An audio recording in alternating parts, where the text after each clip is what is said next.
विद्यार्थियों, आपका स्वागत है साइंस सॉल्यूशन चैनल पर। इस वीडियो में हम देखेंगे एनसीईआरटी साइंस बुक से कक्षा 10 अध्याय 1 रासायनिक अभिक्रिया एवं समीकरण अभ्यास के सभी प्रश्नों के उत्तर। तो अध्याय 1 में रासायनिक अभिक्रिया एवं समीकरण अध्याय के अभ्यास में जो प्रश्न दिए गए हैं उन सभी प्रश्नों के उत्तर एक एक करके हम यहाँ पर देखेंगे। आप इन प्रश्नों से पहले संतुष्ट हों। यदि प्रश्नों के उत्तर आपको उचित लगते हैं तो इन प्रश्नों के उत्तरों को आप तैयार कर सकते हैं अपनी परीक्षा की तैयारी हेतु। तो हम देखते हैं अध्याय के अभ्यास के जो प्रश्न हैं उन सभी के उत्तर क्रमशः हम यहाँ पर देखेंगे। तो अध्याय का पहला प्रश्न है, नीचे दी गई अभिक्रिया के संबंध में कौन सा कथन असत्य है। नीचे दी गई अभिक्रिया के संबंध में कौन सा कथन असत्य है।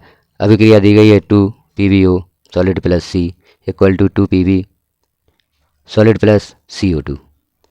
तो यहाँ पर ऑप्शन दिए गए हैं, सीसा अपचयित हो रहा है, कार्बन डाइऑक्साइड उपचयित हो रहा है, कार्बन उपचयित हो रहा है और लेड ऑक्साइड अपचयित हो रहा है। तो यहाँ पर जो पहला बिंदु है, सीसा अपचयित हो रहा है, यह असत्य है, क्योंकि यहाँ पर सीसा अपचयित नहीं हो रहा है क्योंकि इसके साथ ऑक्सीजन नहीं जुड़ रहा है। कार्बन डाइऑक्साइड उपचयित हो रहा है, यह भी असत्य है क्योंकि कार्बन के साथ या कार्बन डाइऑक्साइड के साथ ऑक्सीजन ऐड हो रहा है, पृथक नहीं हो रहा है। कार्बन उपचयित हो रहा है, यह सत्य है, और लेड ऑक्साइड अपचयित हो रहा है, यह वाक्य भी सत्य है। तो इसका उत्तर हम लिखेंगे पहला। यहाँ पर जो 4 ऑप्शन दिए हैं इनमें से जो सही है उस पर सही का टिक लगाना है। तो पहला जो बिंदु है या पहला ऑप्शन है A एवं B, यह दोनों असत्य हैं, दोनों ऑप्शन असत्य हैं। तो यहाँ पर हमारा यह उत्तर सही होगा। अब हम देखेंगे अगले प्रश्न का उत्तर। अगला प्रश्न है Fe2O3 plus 2Al equal to Al2O3 plus 2Fe। ऊपर दी गई अभिक्रिया किस प्रकार की है। ऑप्शन दिए गए हैं, संयोजन अभिक्रिया, द्विविस्थापन अभिक्रिया, वियोजन अभिक्रिया और विस्थापन अभिक्रिया। तो इसका सही उत्तर होगा विस्थापन अभिक्रिया, क्योंकि यहाँ पर विस्थापन हो रहा है।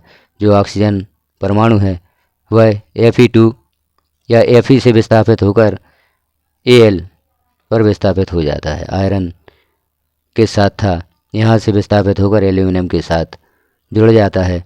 तो यह एक प्रकार की विस्थापन अभिक्रिया होगी। अगला प्रश्न है, लोहे चूर्ण पर तनु हाइड्रोक्लोरिक अम्ल डालने से क्या होता है। सही उत्तर पर निशान लगाइए। तो इसके ऑप्शन हैं, हाइड्रोजन गैस एवं आयरन क्लोराइड बनता है, क्लोरीन गैस एवं आयरन हाइड्रोक्साइड बनता है, कोई अभिक्रिया नहीं होती है, आयरन लवण एवं जल बनता है।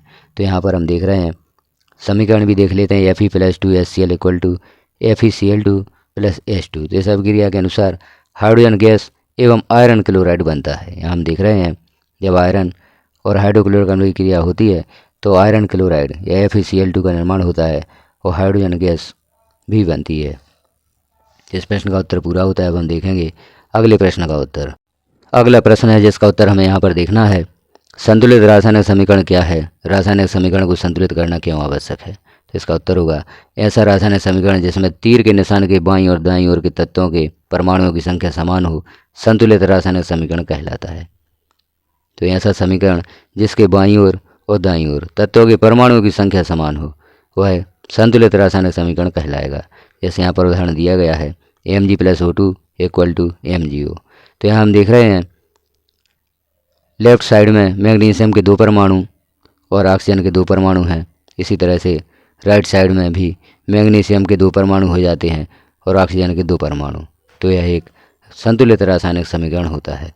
द्रव्यमान संरक्षण सिद्धांत के अनुसार किसी भी रासायनिक अभिक्रिया में तत्वों के परमाणुओं का ना तो निर्माण हो सकता है और ना ही विनाश हो सकता है, इसलिए रासायनिक समीकरण को संतुलित करना आवश्यक है।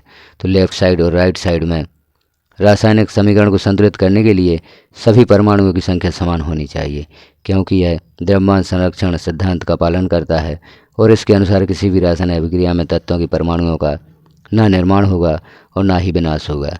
जितने परमाणु लेफ्ट साइड में होंगे उतने ही परमाणु राइट साइड में भी होंगे। अब हम देखेंगे अगला प्रश्न, प्रश्न क्रमांक 5। निम्न कथनों को रासायनिक समीकरण के रूप में परिवर्तित कर उन्हें संतुलित कीजिए। पहला है, नाइट्रोजन हाइड्रोजन गैस से संयोग करके अमोनिया बनाता है। तो इसका उत्तर होगा N2 plus H2 equal to NH3। तो नाइट्रोजन और हाइड्रोजन क्रिया करके अमोनिया बनाता है। तो हम लेफ्ट साइड और राइट साइड में देख लेते हैं परमाणुओं की संख्या। तो यहाँ पर नाइट्रोजन के 2 परमाणु हैं, लेफ्ट साइड में हाइड्रोजन के 6 परमाणु हैं। तो राइट साइड में भी नाइट्रोजन के 2 परमाणु हो जाते हैं, जैसे NH3 के साथ हम 2 लिख देते हैं और हाइड्रोजन के 6 परमाणु हो जाते हैं। तो यह रासायनिक समीकरण संतुलित हो जाता है। अगली अभिक्रिया यहाँ पर दी गई है। हाइड्रोजन सल्फाइड गैस का वायु में दहन होने पर जल एवं सल्फर डाइऑक्साइड बनाता है। तो यहाँ हम देख लेते हैं 2H2S plus 3O2 equal to 2H2O plus 2SO2 यहाँ समीकरण प्राप्त होता है। अब हम इसका संतुलित रूप देखते हैं। तो लेफ्ट साइड हम देख रहे हैं हाइड्रोजन के 4 परमाणु और राइट साइड में भी हाइड्रोजन के 4 परमाणु हैं। लेफ्ट साइड में ऑक्सीजन के 6 परमाणु हैं। राइट साइड में भी ऑक्सीजन के H2O के साथ में 2 परमाणु हैं और S के सल्फ़र के साथ में 4 परमाणु हैं। तो यहाँ पर 6 परमाणु ऑक्सीजन के हो जाते हैं। सल्फ़र के 2 परमाणु हैं लेफ्ट साइड में और राइट साइड में भी सल्फ़र के 2 परमाणु हैं। इस प्रकार से यह रासायनिक समीकरण संतुलित होता है। अगली अभिक्रिया देखेंगे। एल्यूमिनियम सल्फेट के साथ अभिक्रिया कर बेरियम क्लोराइड एल्यूमिनियम क्लोराइड एवं बेरियम सल्फेट का अवक्षेप देता है। तो क्रिया यहाँ पर दी गई है और उसे संतुलित भी किया गया है, जिसे आप देख सकते हैं किस प्रकार से रासायनिक अभिक्रिया समीकरण बनेगा और किस प्रकार से यह संतुलित होगा। यहाँ पर आप परमाणुओं की संख्या देख लें। लेफ्ट साइड और राइट साइड में सभी परमाणुओं की संख्या समान है, तो यह रासायनिक समीकरण संतुलित है। अगली अभिक्रिया है पोटेशियम धातु जल के साथ अभिक्रिया करके पोटेशियम हाइड्रोक्साइड एवं हाइड्रोजन गैस देती है। तो यहाँ पर पोटेशियम धातु की क्रिया जल के साथ दी गई है। K plus H2 equal to KOH plus H2। अब यहाँ हम देख रहे हैं लेफ्ट साइड और राइट साइड में पोटेशियम के 2 परमाणु लेफ्ट साइड में हैं और 2 परमाणु राइट साइड में हैं। इसी प्रकार से हाइड्रोजन के 4 परमाणु लेफ्ट साइड में हैं और 4 परमाणु राइट साइड में, जैसे H2 2 परमाणु हैं और KOH के साथ में भी हाइड्रोजन के 2 परमाणु। इसी प्रकार से ऑक्सीजन के 2 परमाणु लेफ्ट साइड और 2 परमाणु राइट साइड में है। इस प्रकार से रासायनिक समीकरण संतुलित है। अब हम देखेंगे अगला प्रश्न क्रमांक 6। निम्न रासायनिक समीकरणों को संतुलित कीजिए। तो यहाँ रासायनिक समीकरण दिए गए हैं। HNO3 plus CaOH twice equal to CaNO3 twice plus H2O। अब यहाँ आप लेफ्ट साइड और राइट साइड में तत्वों के परमाणु की संख्या का मिलान कर लें। जैसे HNO3 के साथ हमने 2 लिखा, तो यहाँ पर हाइड्रोजन के 2 परमाणु और नाइट्रोजन के 2 परमाणु और ऑक्सीजन के 6 परमाणु हो जाते हैं। और राइट साइड में हम देख रहे हैं कैल्शियम के 1 परमाणु और यहाँ कैल्शियम के साथ में NO3 नाइट्रेट है। यहाँ नाइट्रोजन के 2 परमाणु हो जाते हैं और ऑक्सीजन के 6 परमाणु हो जाते हैं। तो यह यहाँ पर इनकी संख्या संतुलित हो जाती है। अब हम देखते हैं हाइड्रोजन को। लेफ्ट साइड में हाइड्रोजन के 2 परमाणु हैं, राइट साइड में हाइड्रोजन के 4 परमाणु हैं।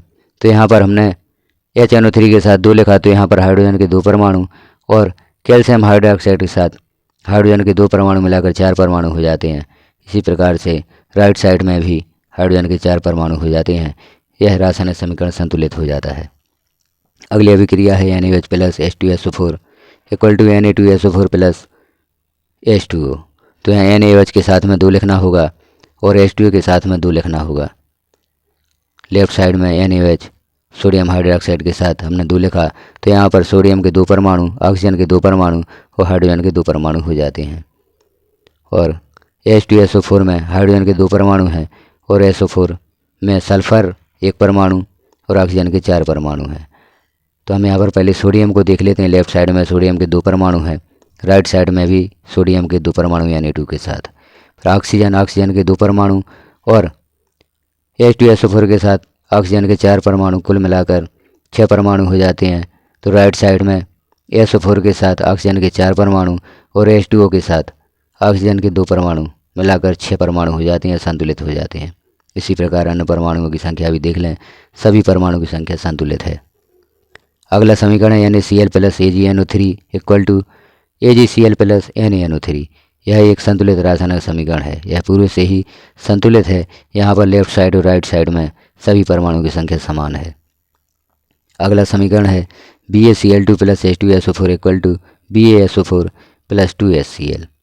तो यहाँ हम देख रहे हैं बेरियम का 1 परमाणु है, तो राइट साइड में भी बेरियम का 1 परमाणु है और क्लोरीन के 2 परमाणु हैं। तो यहाँ HCl के साथ में हमने 2 लिखा, तो यहाँ पर क्लोरीन के भी 2 परमाणु हो जाते हैं। अब देखते हैं हाइड्रोजन के 2 परमाणु हैं लेफ्ट साइड में, तो यहाँ पर HCl के साथ में जैसे हम 2 लिखते हैं हाइड्रोजन के 2 परमाणु हो जाते हैं।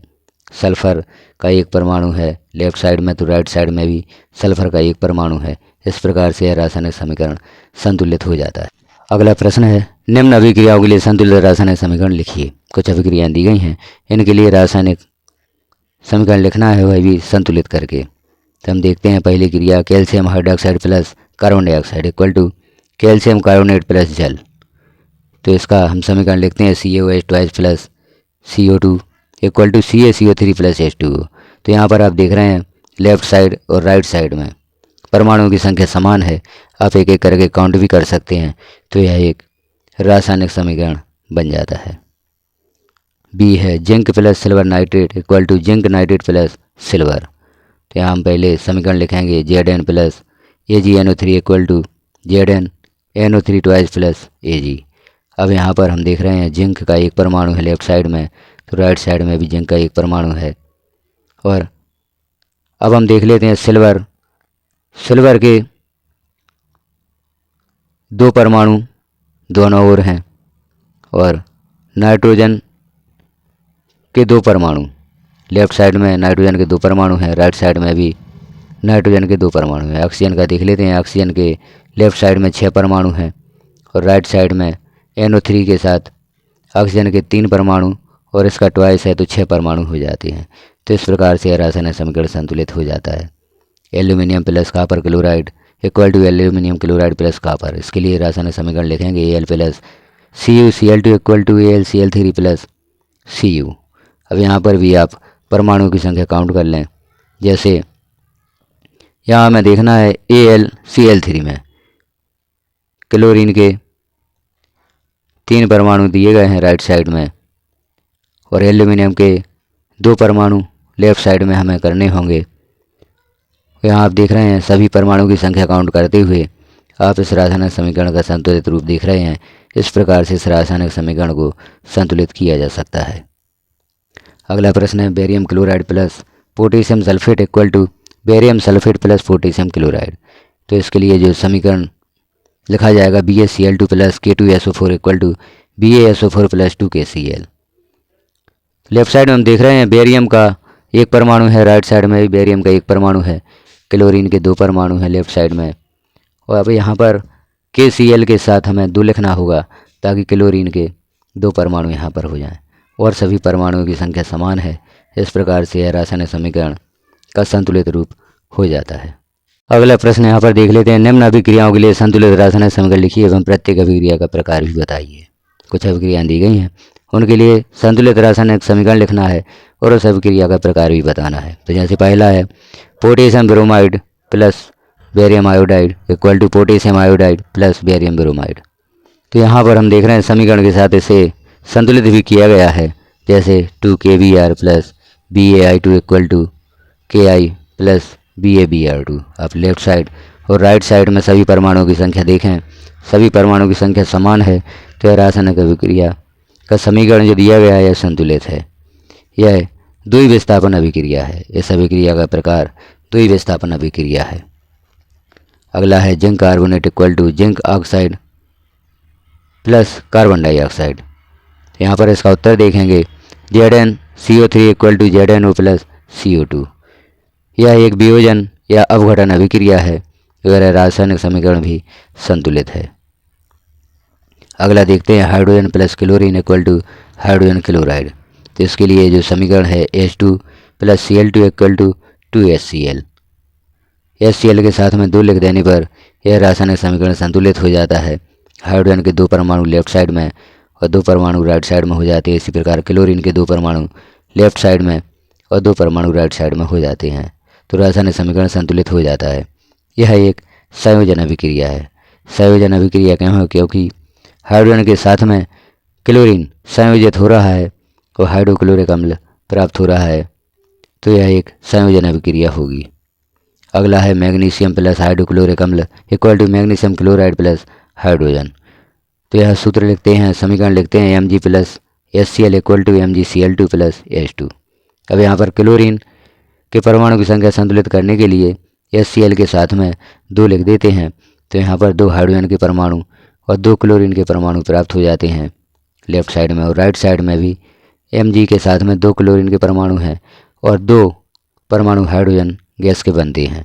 यह एक विस्थापन अभिक्रिया है। जो H या हाइड्रोजन के साथ में क्लोरीन है वह मैग्नीशियम के साथ विस्थापित हो जाता है, इसलिए यह एक विस्थापन अभिक्रिया होगी। अगला प्रश्न है ऊष्माक्षेपी एवं ऊष्माशोषी अभिक्रिया का क्या अर्थ है, उदाहरण दीजिए। तो इसका उत्तर होगा ऐसी रासायनिक अभिक्रिया जिसमें उत्पाद के निर्माण के साथ साथ ऊष्मा भी उत्पन्न होती है ऊष्माक्षेपी अभिक्रिया कहलाती है। तो जिस अभिक्रिया में ऊष्मा उत्पन्न होती है वह ऊष्माक्षेपी अभिक्रिया कहलाती है। जैसे इसका उदाहरण दिया गया है कैल्शियम ऑक्साइड और जल की अभिक्रिया। जब कैल्शियम ऑक्साइड या बिना बुझे चूने की क्रिया जल से होती है तो ऊष्मा उत्सर्जित होती है। यहाँ पर सूत्र भी दिया गया है CaO + H2O = CaOH2 प्लस ऊष्मा। यह उदाहरण दिया गया है ऊष्माक्षेपी अभिक्रिया का। अगली अभिक्रिया ऊष्माशोषी। तो ऐसे रासायनिक अभिक्रिया जिसमें ऊर्जा अवशोषित होती है ऊष्माशोषी अभिक्रिया कहते हैं। इसका उदाहरण है कैल्शियम कार्बोनेट को गर्म करने पर कैल्शियम ऑक्साइड और कार्बन डाइऑक्साइड बनता है, जिसका यहाँ पर समीकरण में दिया गया है CaCO3। इसे हमने ऊष्मा दी तो CaO + CO2 प्राप्त होता है। कैल्शियम कार्बोनेट को गर्म करने पर कैल्शियम ऑक्साइड और कार्बन डाइऑक्साइड प्राप्त होता है, तो यह एक ऊष्मा शोषी अभिक्रिया होगी। अगला प्रश्न है जिसका उत्तर हम यहाँ पर देखेंगे श्वसन को ऊष्माक्षेपी अभिक्रिया क्यों कहते हैं, वर्णन कीजिए। तो इसका उत्तर होगा श्वसन क्रिया में ग्लूकोज अणु ऑक्सीजन से अभिक्रिया करके कार्बन डाइऑक्साइड और जल बनाते हैं तथा ऊर्जा मुक्त होती है। श्वसन क्रिया में ग्लूकोज और ऑक्सीजन की अभिक्रिया होती है और कार्बन डाइऑक्साइड और जल बनते हैं और ऊर्जा मुक्त होती है, इसलिए इसे ऊष्माक्षेपी अभिक्रिया कहते हैं। जैसे इसका सूत्र दिया गया है C6H12O6 + O2 = CO2 + H2O और ऊर्जा मुक्त होती है। यहाँ समीकरण संतुलित भी किया गया है और यहाँ पर ऊर्जा मुक्त हो रही है, इसलिए इसे ऊर्जा या ऊष्माक्षेपी अभिक्रिया कहा जाता है। चूँकि श्वसन क्रिया में ऊर्जा उत्पन्न हो रही है इसलिए इसे ऊष्माक्षेपी अभिक्रिया कहा जाता है। अब हम देखेंगे अगले प्रश्न का उत्तर। अगला प्रश्न है वियोजन अभिक्रिया को संयोजन अभिक्रिया के विपरीत क्यों कहा जाता है, इन अभिक्रियाओं के लिए समीकरण लिखिए। तो इसका उत्तर होगा संयोजन अभिक्रिया में 2 या अधिक अभिकारक मिलकर एक उत्पाद का निर्माण करते हैं। संयोजन अभिक्रिया में 2 या अधिक अभिकारक मिलकर एक उत्पाद का निर्माण करते हैं, जैसे CaO + H2O = CaOH2 प्लस ऊष्मा।